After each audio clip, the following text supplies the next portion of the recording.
Hi friends, இன்றைக்கான வீடியோவில் பூரி, தோசை, சப்பாத்தி இதுக்கெல்லாம் சாப்பிட்ற மாதிரி நல்ல டேஸ்ட்டான காரசாரமான சென்னா மசாலா கிரேவி தான் எப்படி பண்ணுறதுன்னு பார்க்க போகிறோம். ஃபர்ஸ்ட் ஸ்டவ் ஆன் பண்ணிட்டு ஒரு வானல் வச்சுக்கோங்க. இதில் 3 ஸ்பூன் அளவுக்கு எண்ணெய் ஊற்றிக்கலாம். எண்ணெய் நல்லா சூடானதுக்கப்புறம் கொஞ்சம் கடுகு சேர்த்துக்கோங்க. அடுத்ததாக 2 பெரிய சைஸ் வெங்காயம் மட்டும் பேஸ்ட்டாக அரைச்சிட்டு சேர்த்துக்கோங்க. வெங்காயம் நல்லா வதங்கி வந்ததுக்கப்புறமா 1 ஸ்பூன் அளவுக்கு இஞ்சி பூண்டு பேஸ்ட், அதுக்கப்புறம் கொஞ்சம் புதினா கொத்தமல்லி சேர்த்துக்கோங்க.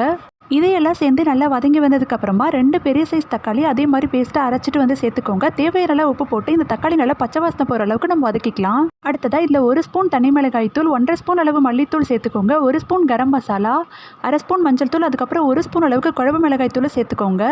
கொஞ்சமாக தண்ணி விட்டு இதனால் எண்ணெய் பிரிஞ்சு வர வரைக்கும் நம்ம வதக்கிக்கலாம். இந்த மசாலா எல்லாம் நல்லா வதங்கி வந்ததுக்கப்புறமா இதில் 1 கப் அளவுக்கு வேக வச்ச கருப்பு கொண்டக்கடலையை சேர்த்துக்கோங்க. 1 கிளாஸ் அளவுக்கு தண்ணி சேர்த்துட்டு 10 நிமிஷத்துக்கு நல்லா கொதிக்க வச்சு இந்த அளவுக்கு திக்கானதுக்கப்புறம் இறக்குனீங்கன்னா டேஸ்ட்டான இந்த சென்னா மசாலா ரெடி. ஃப்ரெண்ட்ஸ், இந்த வீடியோ உங்களுக்கு பிடிச்சிருந்தா லைக் பண்ணுங்கள். இதே போல் நிறைய ரெசிபிஸ் தெரிஞ்சுக்க மறக்காம நம்ம சேனலையும் சப்ஸ்கிரைப் பண்ணிக்கோங்க.